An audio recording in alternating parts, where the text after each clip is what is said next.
ప్రియ దేవుని బిడ్డలారా, మీ అందరికీ కూడా యేసుక్రీస్తు పరిశుద్ధమైన నామంలో వందనాలు. దేవునికి మహిమ కలుగును గాక. ఈరోజు దేవుని వాక్యము యోబు గ్రంథంలో నుంచి 42వ అధ్యాయము 12వ వచనం ఒకసారి చదువుకుందాం.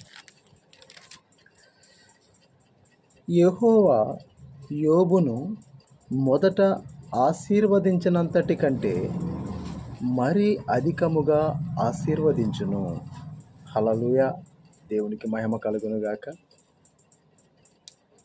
యోబు దేవుని యందు భయభక్తులు కలిగి చెడుతనమును విడిచిపెట్టినవాడు. హల్లెలూయా. మొట్టమొదటగా దేవునికి కృతజ్ఞతాపూర్వకంగా జీవించినవాడు, దేవుణ్ణే ఆశ్రయించినవాడు, మనుషులని లెక్క పెట్టనివాడు, లక్ష్య పెట్టనివాడు. ఈరోజు దేవుడు నీతో చెబుతున్న ఈ మాట, నువ్వు ఆశీర్వదించబడాలి అంటే మనుషును లెక్క పెట్టకూడదు, లక్ష్య పెట్టకూడదు. హల్లెలూయా. దేవునికి మహిమ కలుగును గాక.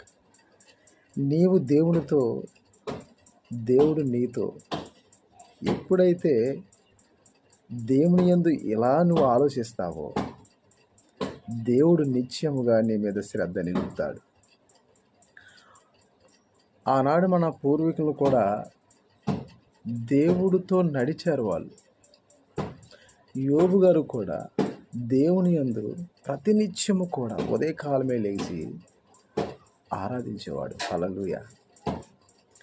ఎన్ని శ్రమలైనా పడ్డాడంటే కారణం ఏంటంటే ఆయన మనసు దేవుడితో కనెక్ట్ అయింది.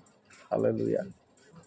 అలా కనెక్ట్ కావటం వల్ల దేవుడు మొట్టమొదటిగా శ్రమ పడ్డను, చివరికి వచ్చేసరికి ఈ 42వ గ్రంథంలోకి వచ్చేసరికి దేవుడు యోబుని రెండింతల ఆశీర్వాదంగా నిలబెట్టాడు. హల్లెలూయా.